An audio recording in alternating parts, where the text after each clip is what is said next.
ne dormait pas la nuit. Pendant 2 ans, tu lui as perturbé son sommeil. Quand tes parents, à 4 heures du matin, ils sont levés pour aller travailler, pour t'acheter des vêtements.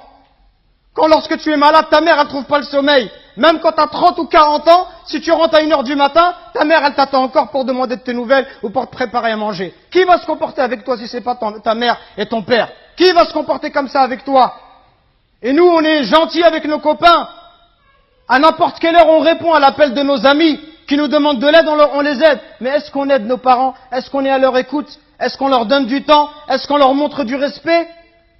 Les anciens, ils disaient, Zayd al-Abidin, le petit-fils de Ali ibn Abi Talib, on lui disait, toi, t'es quelqu'un de très bon avec tes parents, pourquoi tu manges jamais avec ta mère? Il dit, parce que j'ai peur, si ma mère, elle voit dans l'assiette quelque chose qu'elle a envie de prendre, et si je le prends avant elle, j'ai peur qu'Allah, il compte cela comme la désobéissance. Et il disait, rien d'étonnant à cela. Il disait, ceux qui ont vécu avant nous, ils considéraient comme un manque de respect envers les parents que d'habiter au premier étage et que de laisser habiter les parents au rez-de-chaussée. Regardez jusqu'où ça allait. Allahu Akbar.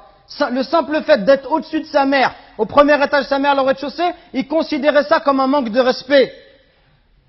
Et d'autres chez les Sahaba, ils disaient, quand il y avait un scorpion qui est rentré dans un trou, il a mis sa main et il s'est fait piquer. On lui dit, pourquoi tu mets ta main alors qu'il y a un scorpion? Il dit, parce que j'ai peur que ce scorpion il sorte et qu'il ne pique ma mère. Regardez le respect. Et regardez aujourd'hui l'attitude des enfants envers les parents. Regardez ne serait-ce que le regard, les yeux. Wallahi mes frères, si nos parents ils invoquent contre nous, wallahi c'est pour nous le malheur dans la vie d'ici-bas et dans celle de l'au-delà. Allah Azza wa Jal, par l'intermédiaire du prophète alayhi salatu wassalam, il nous dit qu'Allah il a interdit le paradis. Interdit le paradis à celui qui désobéit à ses parents.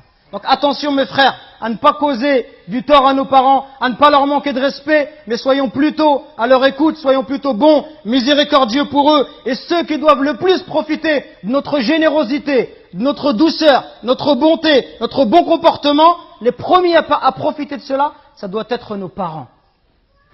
Parce que viendra un jour où ils vont partir, et le jour où ils vont partir, tu vas regretter. Et tu vas dire, ah, si je pouvais encore faire du khair à mon père, si je pouvais encore faire du khair à ma mère.